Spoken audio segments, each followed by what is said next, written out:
The ancient forest stood silent in the pre-dawn darkness, its towering trees reaching toward a sky still sprinkled with fading stars. Deep within this emerald kingdom, where sunlight struggled to penetrate the thick canopy, a world of incredible creatures was just beginning to stir. This was their domain, a place where survival depended on instinct, adaptation, and the delicate balance of nature itself. As the first rays of morning light filtered through the leaves, a young red fox emerged from her den beneath the gnarled roots of an old oak tree. Her russet coat gleamed with dewdrops as she stretched, her keen amber eyes scanning the forest floor for any sign of danger or opportunity. She was a mother now, with 3 curious kits waiting in the safety of the den, their bellies empty and their need for sustenance growing stronger each day. The fox moved with practiced silence through the underbrush, her paws barely disturbing the carpet of fallen leaves. Every sound had meaning in the forest. The snap of a twig could signal prey or predator. The rustle of leaves might hide a meal or a threat. She had learned these lessons well, taught by her own mother in this very same stretch of woodland 2 summers ago. Nearby, a great horned owl settled onto its favorite perch in a hollow beech tree, its hunting night complete. The magnificent bird's yellow eyes blinked slowly as it observed the fox passing below, talons gripping the branch with casual strength.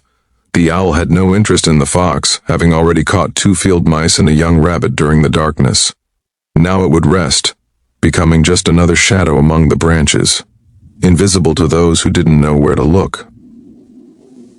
The forest floor came alive with activity as morning progressed.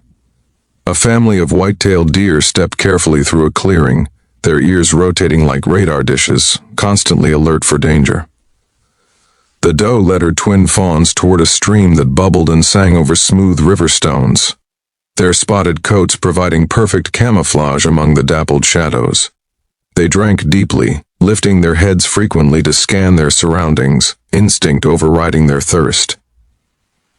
High above, a red-tailed hawk circled on thermal currents, its sharp eyes capable of spotting the slightest movement from hundreds of feet in the air.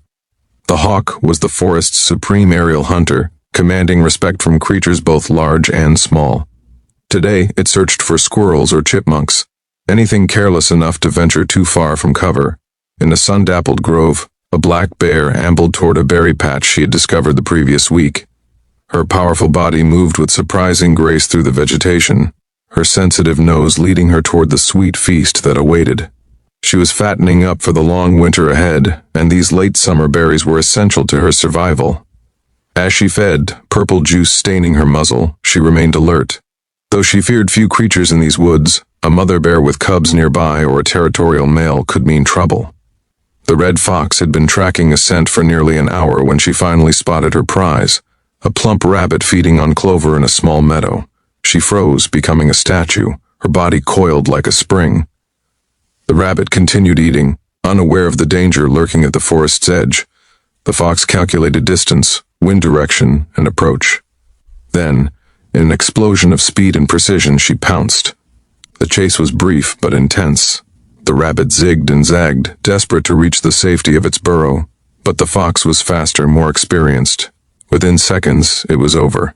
The fox carried her prize back through the forest, knowing her kits would eat well today. This was the way of the forest, life and death intertwined in an eternal dance, neither cruel nor kind, simply necessary. As afternoon settled over the woodland, a family of raccoons emerged from their den in a hollow tree. The mother led her. 4 young ones toward the stream, teaching them how to search for crayfish and frogs in the shallow water. Their nimble paws felt beneath rocks and logs, their masked faces intent with concentration.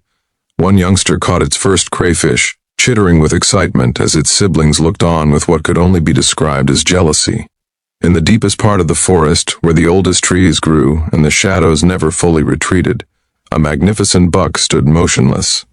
His 12-point antlers crowned his head like a living throne, marking him as the forest's monarch. He had survived 7 winters, countless challenges from younger males, and 2 encounters with wolves that had wandered through his territory. Scars on his flanks told stories of battles won and narrow escapes. He commanded this section of forest not through cruelty but through strength, wisdom, and an intimate knowledge of every trail, every water source, every safe haven within his domain. As evening approached, the forest transformed once again. Creatures of the day sought shelter while those of the night prepared to emerge. The great horned owl opened its eyes, ready for another night of hunting. Bats poured from caves and hollow trees, filling the air with their ultrasonic calls as they pursued insects. A family of opossums emerged from their nest, the mother carrying several babies on her back as she searched for food. The red fox had returned to her den, where her kits tumbled and played, their bellies full and their mother watching over them with patient eyes. She had done well today. Her family would thrive, at least for now. Tomorrow would bring new challenges, new hunts, new dangers. But that was the rhythm of forest life, unchanging and eternal.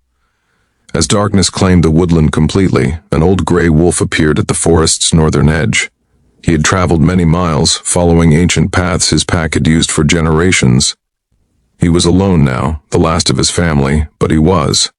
Still vital, still dangerous, still a force to be respected. He lifted his muzzle to the rising moon and howled, a sound that echoed through the trees, announcing his presence, claiming his place in this wild kingdom. The forest listened. Every creature, from the smallest mouse to the largest bear, heard that primordial call and understood its meaning. The wolf had returned. And so the shadows of the forest continued their eternal dance, each animal playing its part in a story as old as the trees themselves, a story of survival, adaptation, and the raw, beautiful power of the natural world.